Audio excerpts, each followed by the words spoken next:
আমন্ত্রণ দুপুর একটা নিউজে, সাথে আছি আমি তাসলিমা তিথি।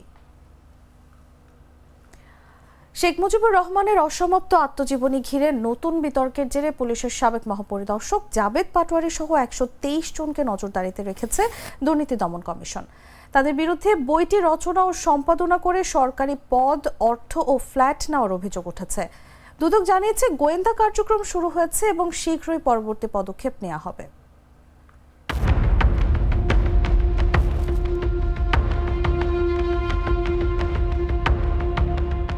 ভীতু শেখ মুজিব বা ফ্যাসিস্ট শেখ মুজিবকে পীর বা ভগবান বানানোর চেষ্টায় যারা লিপ্ত ছিলেন, এই জাবেদ পাটোয়ারি যাকে পুরস্কৃত করেছিল তাকে আইজিপি বানানো হয়েছিল। বঙ্গবন্ধু শেখ মুজিবুর রহমানের লেখা বহুল আলোচিত বই অসমাপ্ত আত্মজীবনী ঘিরে নতুন করে বিতর্ক সৃষ্টি হয়েছে। বইটি লিখে আর্থিক ও প্রাতিষ্ঠানিক সুবিধা নেওয়ার অভিযোগে সাবেক পুলিশ মহাপরিদর্শক জাবেদ পাটোয়ারি সহ মোট ১২৩ জনকে নজরদারিতে রেখেছে দুর্নীতি দমন কমিশন। রাষ্ট্রের ১২৩ জন সরকারি কর্মকর্তা যারা এসবির অফিসার ছিলেন, তাদের প্রত্যেককে একটি করে ফ্ল্যাট আর ১ কোটি টাকা করে নগদ অর্থ দেওয়া হয়েছে। সালমান এফ রহমান ছিলেন টোটাল তত্ত্বাবধানে। রোববার রাজধানীর সেগুন বাগিচায় দুদকের প্রধান কার্যালয়ে আয়োজিত এক সংবাদ সম্মেলনে সংস্থাটির মহাপরিচালক মোহাম্মদ আক্তার হোসেন এই তথ্য জানান। তিনি বলেন, অসমাপ্ত আত্মজীবনী নিয়ে সম্প্রতি গণমাধ্যমে প্রকাশিত প্রতিবেদনের বিষয়টি দুদকের নজরে এসেছে। এরই মধ্যে বিষয়ে অভিযোগের প্রেক্ষিতে গোয়েন্দা কার্যক্রম চলছে। গোয়েন্দা প্রতিবেদনের ভিত্তিতেই পরবর্তী পদক্ষেপ নেওয়া হবে। শীঘ্রই এ বিষয়ে বিস্তারিত জানানো হবে।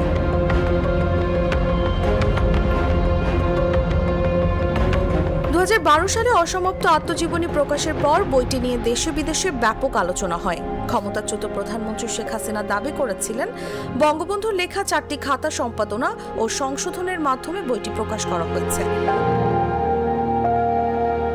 তবে সম্প্রতি একটি গণমাধ্যমের অনুসন্ধানী প্রতিবেদনে বলা হয়, বাস্তবে বইটি রচনা করেছিলেন তৎকালীন আইজিপি জাবেদ পাটোয়ারি ও তার নেতৃত্বাধীন ১২৩ সদস্যের একটি বিশেষ দল।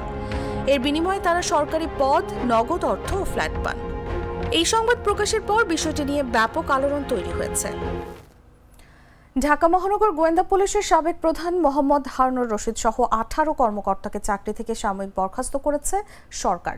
সোমবার স্বরাষ্ট্র মন্ত্রণালয়ের জননিরাপত্তা বিভাগ থেকে এই বিষয়ে একটি প্রজ্ঞাপন প্রকাশ করা হয়েছে।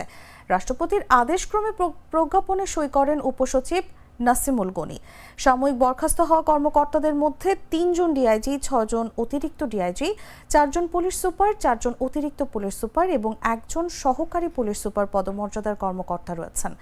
প্রজ্ঞাপনে বলা হয়, ১৮ জন কর্মকর্তাকে সরকারি কর্মচারী বিধিমালা ২০১৮ এর ৩ গ অনুযায়ী পলায়নের শাস্তিযোগ্য অপরাধে অভিযুক্ত হওয়ায় বিধি ১২ উপবিধি ১ অনুযায়ী তাদের নামের পাশে উল্লেখিত তারিখ থেকে চাকরি থেকে সাময়িক বরখাস্ত করা হলো। সাময়িক বরখাস্তকালীন তারা খোরপোশ ভাতা পাবেন এবং জনস্বার্থে এই আদেশ জারি করা হলো।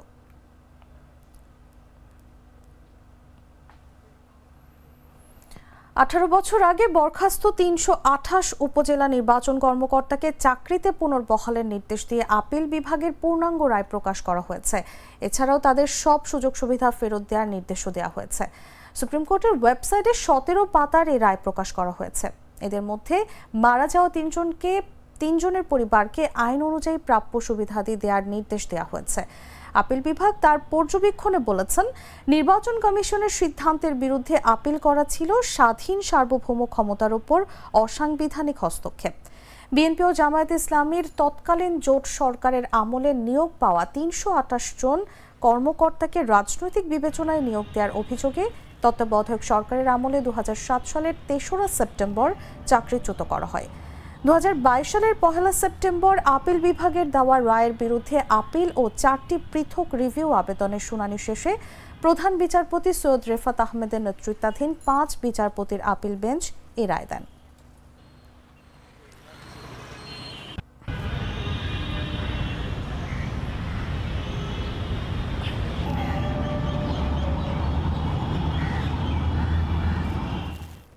বৈষম্য বিরোধী ছাত্র আন্দোলনের সময় সংঘটিত মানবতা বিরোধী অপরাধের অভিযোগে করা মামলায় পুলিশের সাবেক মহাপরিদর্শক চৌধুরী আব্দুল্লাহ আল মামুনকে আন্তর্জাতিক অপরাধ ট্রাইব্যুনালে হাজির করা হয়েছে। সোমবার সকালে তাকে কারাগার থেকে ট্রাইব্যুনালে আনা হয়। এই মামলায় ক্ষমতাচ্যুত প্রধানমন্ত্রী শেখ হাসিনা এবং সাবেক স্বরাষ্ট্রমন্ত্রী আসাদুজ্জামান খান কামালের বিরুদ্ধে সাক্ষ্য গ্রহণ চলমান রয়েছে। আজ মামলার 10ম সাক্ষী হিসেবে চৌধুরী আবদুল্লাহ আল মামুনের সাক্ষ্য দেওয়ার কথা রয়েছে। এর আগে এই মামলায় 9 জনের সাক্ষ্য গ্রহণ সম্পন্ন হয়েছে। সাবেক আইজিপি চৌধুরী আবদুল্লাহ আল মামুন নিজে দোষ স্বীকার করে ঘটনার সত্য বিবরণ প্রকাশের জন্য অ্যাপ্রুভার হওয়ার আবেদন করেছিলেন। ট্রাইব্যুনাল 1 তার এই আবেদন মঞ্জুর করে। আন্তর্জাতিক অপরাধ ট্রাইব্যুনালের ইতিহাসে তিনি প্রথমবারের মতো আসামি হিসেবে অ্যাপ্রুভার অর্থাৎ রাজসাক্ষী হলেন। গ্লিটারের টুইন লেমন ও অ্যান্টিব্যাকটেরিয়াল ফর্মুলা বাসনকে চকচকে জীবাণুমুক্ত করে আমাদের দেয় গ্লিটার গ্যারান্টি। সাভার উপজেলাকে ডিগ্রেডেড এয়ারশেড ঘোষণা করেছে সরকার। বায়ু দূষণ নিয়ন্ত্রণে জারি করা হয়েছে কঠোর বিধিনিষেধও। রোববার পরিবেশ অধিদপ্তরের মহাপরিচালক ডক্টর মোহাম্মদ কামরুজ্জামান এনডিসি স্বাক্ষরিত এক পরিপত্রের মাধ্যমে এই ঘোষণা জারি করা হয়। এক বিজ্ঞপ্তিতে পরিবেশ, বন ও জলবায়ু পরিবর্তন মন্ত্রণালয় জানায়, বায়ু দূষণ বিধিমালা 2022-এর বিধি 5 অনুযায়ী সরকার ঢাকা জেলার অন্তর্গত সমগ্র সাভার উপজেলাকে ডিগ্রেডেড এয়ারশেড ঘোষণা করেছে। এই ঘোষণার মাধ্যমে আগামী সেপ্টেম্বর থেকে সাভার উপজেলায় টানেল ও হাইব্রিড হফম্যান কিলন ছাড়া সব ধরনের ইট ভাটায় ইট পোড়ানো সহ ইট প্রস্তুতের কার্যক্রম বন্ধ থাকবে। পাশাপাশি উন্মুক্ত অবস্থায় কঠিন বর্জ্য পোড়ানো, নতুনভাবে স্থাপিতব্য বায়ু দূষণ সৃষ্টিকারী শিল্প কারখানার অনুকূলে অবস্থানগত ও পরিবেশগত ছাড়পত্র দেয়া এবং কর্মপরিকল্পনায় উল্লেখিত অন্যান্য কার্যক্রমও নিষিদ্ধ করা হয়েছে।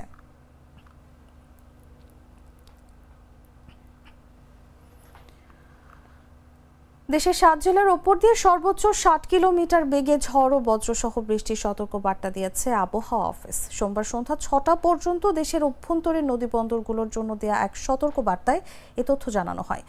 আবহাওয়াবিদ মোহাম্মদ তরিফুল নওয়াজ কবিরের স্বাক্ষর করা বিজ্ঞপ্তিতে বলা হয়, খুলনা, বরিশাল, পটুয়াখালী, নোয়াখালী, কুমিল্লা, চট্টগ্রাম এবং কক্সবাজার জেলার উপর দিয়ে দক্ষিণ অথবা দক্ষিণ পূর্ব দিক থেকে ঘন্টায় 45 থেকে 60 কিলোমিটার বেগে অস্থায়ীভাবে দমকা অথবা ঝোড়ো হাওয়া বয়ে যেতে পারে। সেই সঙ্গে বৃষ্টি অথবা বজ্রসহ বৃষ্টি হতে পারে। তাই এসব এলাকার নদীবন্দরগুলোকে 1 নম্বর সতর্ক সংকেত দেখাতে বলা হয়েছে। এদিকে আবহাওয়া অফিসের অপর এক বিজ্ঞপ্তিতে বলা হয়েছে, আগামী কয়েকদিন সারা দেশে বজ্রসহ বৃষ্টি ও ভারী বর্ষণের প্রবণতা রয়েছে। এছাড়া দেশের কোথাও কোথাও মাঝারি ধরনের ভারী থেকে ভারী বর্ষণও হতে পারে।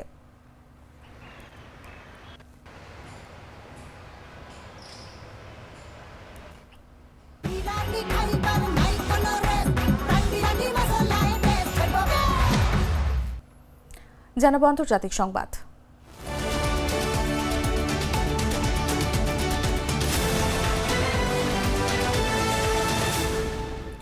মার্কিন প্রেসিডেন্ট ডোনাল্ড ট্রাম্পের সঙ্গে বৈঠকের উদ্দেশ্যে ওয়াশিংটনে পৌঁছেছেন ইউক্রেনের প্রেসিডেন্ট ভলোদিমির জেলেনস্কি। সকল পক্ষ যুদ্ধের দ্রুত অবসান চায় বলে উল্লেখ করেন তিনি।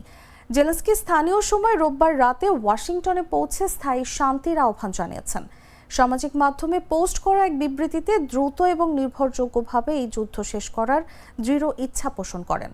তিনি সোমবার ইউরোপীয় নেতাদের একটি দলসহ ডোনাল্ড ট্রাম্পের সঙ্গে দেখা করবেন বলে জানিয়েছেন। এর আগে জেলেনস্কি বলেন, রাশিয়া যুদ্ধবিরতিতে রাজি না হওয়ায় যুদ্ধ বন্ধের প্রচেষ্টা আরও জটিল হয়ে উঠেছে। ধারণা করা হচ্ছে যে জেলেনস্কির যুক্তরাষ্ট্র সফরে শান্তি চুক্তিতে রাজি হওয়ার আহ্বান জানাবেন মার্কিন প্রেসিডেন্ট ডোনাল্ড ট্রাম্প।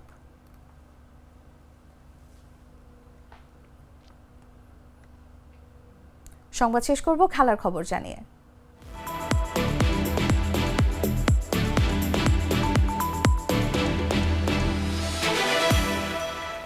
2014 বিশ্বকাপে জার্মানির কাছে 7-1 গোলে হেরেছিল ব্রাজিল। ইনজুরির কারণে ওই ম্যাচ খেলেননি নেইমার। গতকাল রোববার তার ক্লাব সান্তোস হেরেছে 6-0 ব্যবধানে। কিন্তু এবার মাঠে থেকে চোখের সামনে দলের নির্মম হার দেখতে হলো নেইমারকে। এদিন ব্রাজিলিয়ান সেরি আ লিগে ভাস্কো দা গামা 6-0 ব্যবধানে উড়িয়ে দিয়েছে নেইমারের সান্তোসকে। জোড়া গোল করেছেন ফিলিপে কোতিনহো। জুনে সান্তোসের সঙ্গে নতুন চুক্তি করা নেইমার ক্যারিয়ারের সবচেয়ে বড় হার দেখেছেন এদিন। ম্যাচ শেষে কান্নায় ভেঙে পড়েন ব্রাজিল সুপারস্টার। মাঠে ক্লাব স্টাফদের একজন তাকে সান্ত্বনা দেন। কাঁদতে কাঁদতে মাঠ ছাড়েন ব্রাজিলের সর্বকালের সর্বোচ্চ গোলদাতা। ভাস্কো দা গামা গোল উৎসব শুরু করে 18 মিনিটে। লুকাস পিটন ভাস্কোকে এগিয়ে দেন। প্রথমার্ধে একটি গোলই পায় ভাস্কো, কিন্তু দ্বিতীয়ার্ধে সান্তোসের রক্ষণ দুমড়ে মুচড়ে ফেলে ক্লাবটি। একে একে করে 5টি গোল। এই জয়ে ভাস্কো অবনমন অঞ্চলের বাইরে উঠে এসেছে। বর্তমানে টেবিলের 15তম স্থানে থাকা সান্তোসের চেয়ে মাত্র 2 পয়েন্ট পিছিয়ে রয়েছে তারা।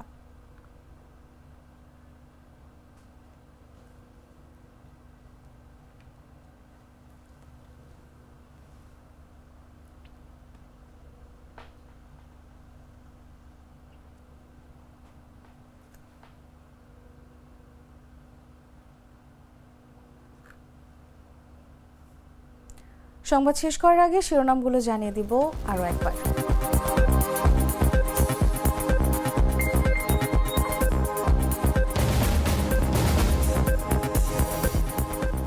বেরিয়ে এলো থলের বিড়াল, অসমাপ্ত আত্মজীবনী ঘিরে নতুন বিতর্ক। দুদকের নজরদারিতে 123 কর্মকর্তা। সাবেক ডিবি প্রধান হারুন সহ বরখাস্ত পুলিশের 18 কর্মকর্তা। বরখাস্ত 328 উপজেলা নির্বাচন কর্মকর্তাকে পুনর্বহালের নির্দেশ। মানবতা বিরোধী অপরাধের মামলায় ট্রাইব্যুনালের সাবেক আইজিপি মামুন রাজসাক্ষী হয়ে সাক্ষ্য দেবেন হাসিনার বিরুদ্ধে। সাভার উপজেলাকে ডিগ্রেডেড এয়ারশেড ঘোষণা, বায়ু দূষণ নিয়ন্ত্রণে কঠোর বিধিনিষেধ জারি।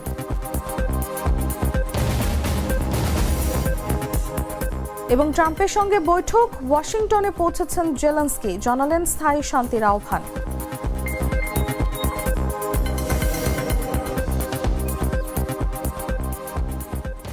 দর্শক, এই ছিল এখনকার মতো। এরপর দেখবেন দুপুর 3টার নিউজ। প্রতি মুহূর্তের সর্বশেষ খবর জানতে ভিজিট করুন jagonews24.com। ফলো করুন আমাদের ভেরিফাইড ফেসবুক পেজ এবং সাবস্ক্রাইব করুন জাগো নিউজের ইউটিউব চ্যানেল। ধন্যবাদ সবাইকে।